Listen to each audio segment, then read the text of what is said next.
Okay, we're gonna kick off the CAS Showcase, the 5th showcase, and for the kickoff, we're gonna introduce the Ames Research Center Associate Director, Mr. David Korsmeyer.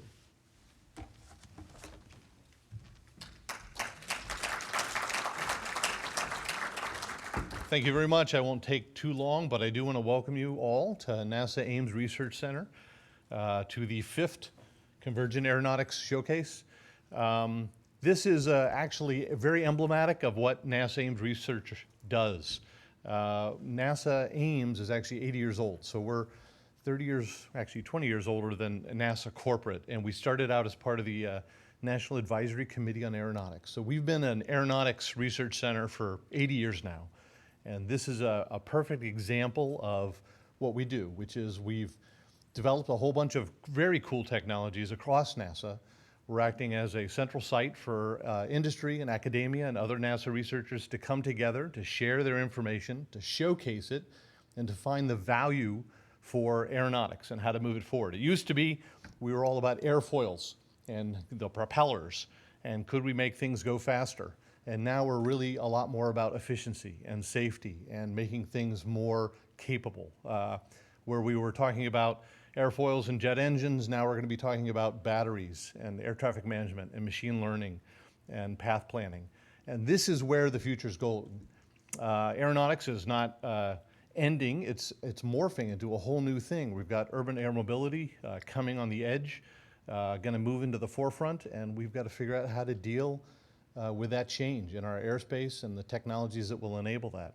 And so we really thank all the NASA researchers and partners here, all of academia and industry here, and we welcome you very much to NASA Ames Research Center. Thank you very much for being here. If there's any questions or concerns, please let us know. We'll try to make your visit as exciting and interesting as we can, and we hope for a bright and vibrant future and for you to be part of it. Thank you very much.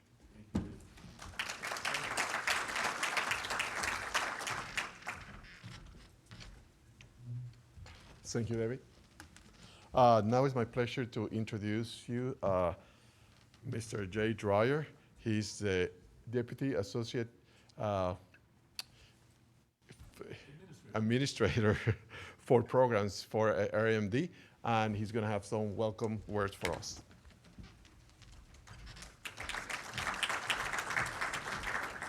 All right. Good morning, everybody, and let me extend my welcome as well. So really appreciate taking the time to come out here. What I wanted to do is to help set the stage for a few things, is talk about how we view both the Transformative Aeronautics Concept Program and CAS itself from an ARMD level, and help set the stage a little bit for some of the things that you're going to see over the next 2 days. So I'd like to start and talk about some of our priorities. Where are we focused from a NASA aeronautics perspective? We've got a number of exciting things that are taking place right now, and I think that sets the stage for and helps provide a little more context, where you'll see how some of these individual CAS efforts actually build into the larger aeronautics portfolio at NASA. So there's a number of areas that we're working, and I'm only going to touch upon a few. And so please don't view this as a limiting set, but rather as examples of some of the key areas that we're focused on right now. One of the exciting areas is supersonics. We feel that the time is ripe to now open the world back up to commercial supersonics, and one of the key barriers to doing that has been that prohibition on overland supersonic flight, to really allow the flexibility for that technology. We figured out there are ways to actually quiet the boom to where it's almost imperceivable, or to the point where it's not going to cause any kind of a community disturbance. But in order to do that, we have to demonstrate that in flight, and so we are actually building the X-59 aircraft to do that just now, to take that aircraft, fly it over communities, produce the data that hopefully one day will lead to a rule change that opens the market to commercial supersonic flight. So that's one of the areas that we're working on. Another is really enabling that next generation of efficient subsonic transports. I mean, that is the backbone of the aviation industry. It is a huge part of our economy and contributes to the positive balance of trade that we have in this country. But we have to continuously do better. And so what is it going to take to make that next generation of aircraft that's much more efficient, has much reduced impact on the environment than we see from aviation today? How are we going to drive those? And so it's not just one technology, but it's a number of technologies, spanning from advanced structures, materials, and manufacturing to things like more electric propulsion, even for larger aircraft. That might change the way we design these. So a number of challenges ahead, but the opportunities are really exciting of where we're going there. So another area is moving from the large aircraft down to the small. And so you've seen we're starting to see much more of unmanned aerial systems. How do we take that next step and maybe start moving people around in metroplex type of areas? And often you'll hear us use the term urban air mobility, but that doesn't mean it has to be constrained to an urban type of environment. But how do we move people more flexible in a more flexible manner over short distances? And so what's it going to take to enable the air traffic management system that enables that? The vehicles, how are you going to tackle challenges like noise, the more electric propulsion that's associated with this class of vehicles? How are you going to ensure that they're safe? How are you going to implement more autonomous systems that are going to be necessary to really open the market with these type of vehicles? Again, a number of opportunities, and it's not just NASA working on it, we're certainly working with the community. And then finally, one other area, and I kind of touched on it just a little bit, is the air traffic management system itself. And that's a lot of work takes place here at Ames, of course. And we've done a lot just recently in opening the world to unmanned traffic management and starting to implement those systems. How do you grow that? How do you expand to treating some of those technologies, some of those ideas to the whole national airspace system? Again, huge challenges, but huge opportunities ahead. So those are just a couple of the areas from a big picture perspective that we're looking at from a NASA. So how does the Transformative Aeronautics Concepts Program and the CAS effort itself really fit into that equation? So one is we're looking for new ideas in some of the areas that we're already working. You know, is there a better way to do this? Is there a key technology that maybe will be an enabler? And you'll see some good examples from, and I'll just pick one, the more electric propulsion area for both large and small areas, a number of CAS efforts that are feeding into that. But you'll find a robust portfolio there within the aeronautics portfolio itself. So good opportunity to perhaps disrupt, but also to augment what we're already doing. Another area may be really paving the way for areas that we're just starting to get more involved into. I think autonomy is a good example of this. A number of CAS projects related in this area. Starting to find out what is feasible, where could NASA actually have an impact, and start doing some of that advanced scouting, if you will, before we're making a major investment from some of the other programs' perspectives. So as a pathfinder, if you will, in finding some of those new areas. And then third, I'd like to point to the fact that we don't just view CAS as an internal effort that has to feed into one of our programs or disrupt them or augment them, like I mentioned, but also how can it benefit others? And we've seen examples already where ideas that have borne out of CAS are having an impact for our space technology and could one day, you know, revolutionize how we do things like in-space assembly. And some of those ideas might have been born out of some of the efforts that we started here in CAS. Some of those ideas might go directly to industry, whether it's a technology that's picked up and implemented by others. That is a good answer for us. And then finally, I think it's also making our people smarter and better problem solvers, because that is one thing that NASA does. I mean, people come to us and say, we've got this hard problem, we need it solved, and NASA's there to do it. And I think CAS makes us better prepared to do that because we're really opening the trade space that we're looking at. So there's significant benefits that we've had in the technologies and the areas that CAS is working.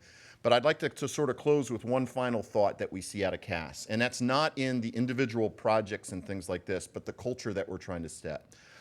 As an area where we can experiment in how to do the work and how can we be more creative and try new things and maybe do things a little bit differently than we do in some of our other programs and how we manage. So in a way, it's an experiment in itself on how to do things, and I think that's when you look at the program and the project are continuously looking at how can we even do that better? How can we take what we've learned, apply that, and manage the work maybe in different ways. And so we're always open to new ideas, and that's why the feedback that we get in a session from this, not just on the individual technologies, but on the how we're doing things, I think will be really important and something that we're looking forward to coming out of these next 2 days. So again, really appreciate everybody's time and attention, both to the people who've done all the hard work that you're going to see up here, and then the people that are going to give a chance to evaluate, to talk about it, and give us some more ideas and things to think about so that we can learn and grow as an entire organization. So Once again, thank you, everybody.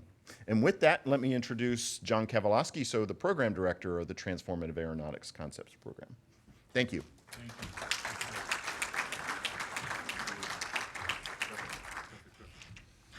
Great, so good morning. And Jay, thank you, David. Thank you so much for those opening remarks. I started my career here a little over 30 years ago at Ames, so it feels very much like home. But David talked about 80 years. You do the math. I arrived on the 50th anniversary of Ames, the second research center of the NACA and now the NASA family. I couldn't agree more with David, and this really is a hallmark. This kind of program and activity is a hallmark of what Ames does. Again, there is a tremendous amount of innovation across all of the research centers, but Ames has certainly stood out in my mind as a place where things can come together in a convergent fashion. Again, the title of this project, Convergent Aero Solutions, addresses that, but bringing together multiple disciplines, multiple industries together around formulating new approaches, concepts, and solutions that can be critical to transforming our aviation system, much in the way that Jay was describing just a few minutes ago. But again, as just a very quick welcome, I know that as we'd love to bring UAS traffic management and urban air mobility to the communities, no community more than the Bay Area. I mean, the traffic that we struggle with here, I mean, I do it now only on an occasional basis, but many of you are here do it on a routine basis. Could only be helped if we were able to come up with a safe and affordable way to use all three dimensions to cut down on the congestion here. So here in our fifth showcase, the second time we heard Ames, we've been around to all the centers, but our fifth showcase, you're going to hear quite a bit over the next couple days on a variety of things that we are looking at as opportunities to transform, disrupt our portfolio. I'm thrilled with the attendance and the audience that we've got here today. And again, given traffic and congestion, I know there are quite a few folks that will be filing in over the course of the day and the morning. But the breadth of the community we've got in the seats in front of me today are giving us an opportunity to evolve our mission. In being able to engage this broader community on some of these convergent innovation opportunities and even explore system-level game-changing concepts is again, the hallmark and the fundamental of what we're doing with CAS.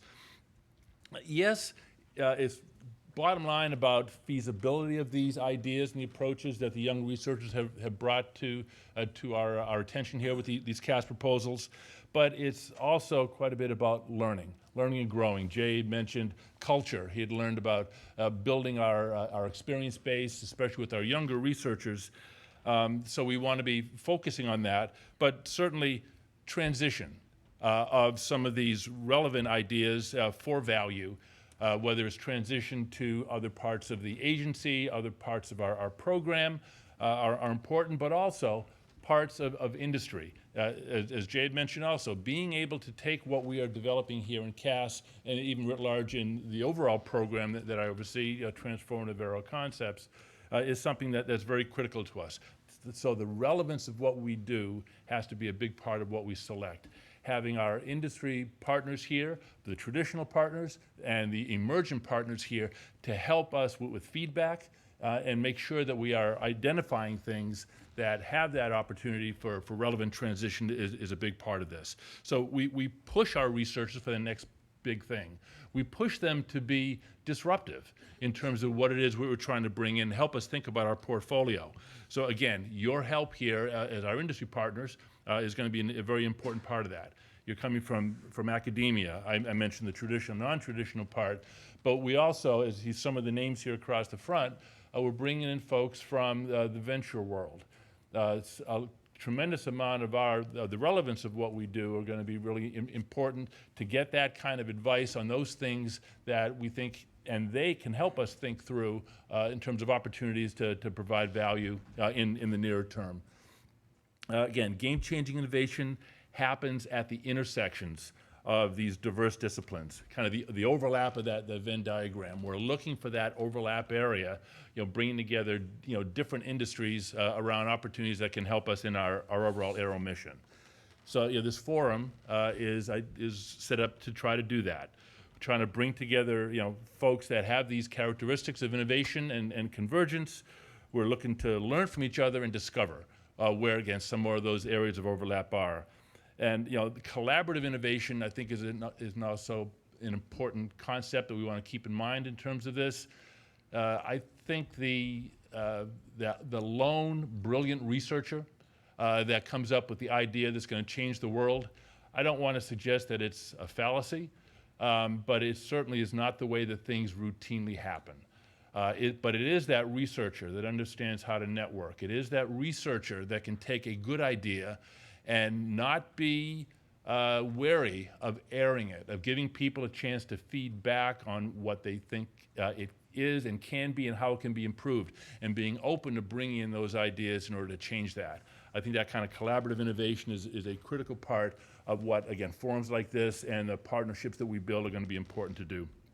So, again, looking forward to the next several days here with you all.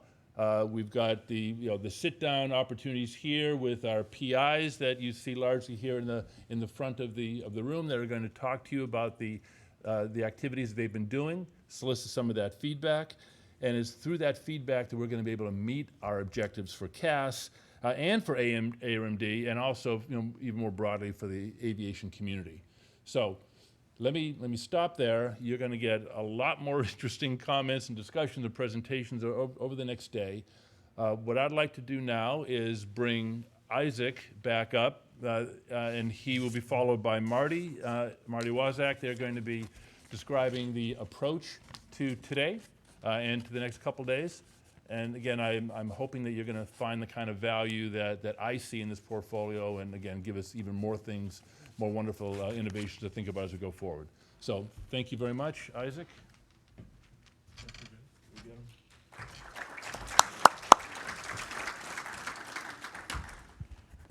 Thank you to David, Jay, and John for those words. I also want to join them in welcoming you to the 5th CAS Showcase. We started some long time ago in my mind. We started at Armstrong. We have our first showcase was one day. It was good. We had the PIs presenting. It was very, very interesting, and we got a lot of information. But we have changed that throughout the years, in these 5 years. And we had the first 4. We visit one center every year. Last year, we closed that first cycle with Ames, and we're starting the next cycle at Ames too this time around. So we looked at what we have done in the past years. We strive to improve and make it more interactive learning, not only for you learning from what we are doing, so we can showcase that to you, but also getting your feedback to us, so we can also learn, and the PIs can have that information and probably be helpful for their research. And then for us to also look to your feedback and change that to the next set of work that we might be looking for in the following years. So I think that it will be, like John said, very interesting couple of days in which we hope that you learn from what we're doing, but also we learn from you. So I see it very interactive. So please don't be shy and come back and give your feedback to the PIs. They really appreciate it, and we also appreciate it because we learn from that. So all that we do here is about learning. So with that, again, I'd like to welcome a very interesting day, very active 2 days. And we also have some Ames tours at the end of tomorrow, so please make sure that you sign up for them. We have limited spaces for those, so if you are interested in some of the tours, just go and put your name down as you can. So with that, I'm gonna introduce Marty Waszak. He's my deputy for the project, and he will have describe how the sessions will will follow and the structure. So please, Marty, come over. Thank you, everybody.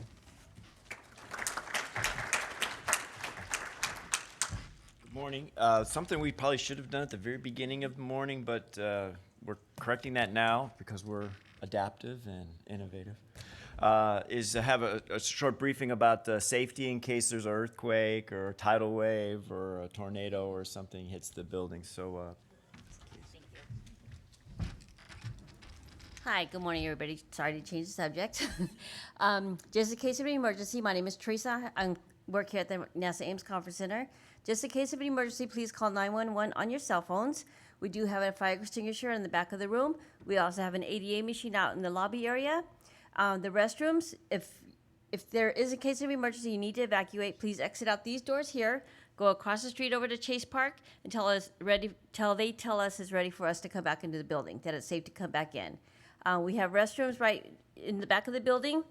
Go out of this hallway here, go to your left, and there's 2 sets of restrooms, and there's also another set on the other side of the building. We also have vending machines on this side over here, inside this room over here. The Coke machine is down, but we have somebody coming in to fix it. The space bar does open up at 11 o'clock, so in case you want to have lunches over at Building 3. Okay, thank you. thank you. Thank you. So a few other kind of logistical things before we get going with the rest of the morning. I want to mention that we are, we'd like to have lots and lots of people here physically, but there is also been quite a bit of demand for folks to be able to, watch a live stream, so that they can multitask or whatever they're doing when they're not here. So we do have we are live streaming so if you want to pass on this information on to your colleagues, I don't know if we have it on the screen, but the URL is nari, nari.arc.nasa.gov/CAS 2019. So that should be working. Of course, I haven't tested it, so we're working. So Shannon gives me the thumbs up, so we're working on that. Also, we're trying something a little different this year too with the questions, the Q&A period after each of the talks. So we're trying to use the Conference IO tool. Once we get the URL for it, we'll share that. Oh, there it is. arc.cnf.io. So you're welcome to post your questions there, especially if you're not in the room, if you're streaming it somewhere in the ether, out in the interwebs, as they say. You're welcome to submit questions as well. Also, the way the Conference IO tool works, if you vote up the questions, it kind of brings it to the top of the queue, and then we're more likely to ask that because we have an indication that it's a question of interest to multiple people. So we'll try that out. No guarantee it's going to work perfect. I haven't done it before, so I'm going to do my best. So the way the talks are going to be done is we've got a presentation of 15 minutes by each of the representatives of the teams. In most cases, they're the principal investigator for the project, but sometimes it's another member of the team. Those will be 15-minute talks, and then after that, we're going to have 15-minute panel session Q&A.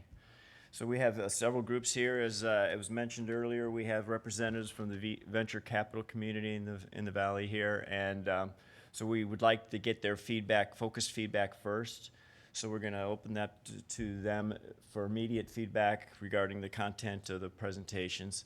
Then we'll open up the floor, particularly to folks here in the center section, who are the folks from headquarters and the centers and so forth, to make sure we get their strategic input and broad perspective from an agency level. And then we'll open it up to this Conference IO tool and then the floor in here. So we do have a microphone. You'll be able to, if you have a question from inside the room, please walk up to the microphone and we'll make sure we get that out on the stream.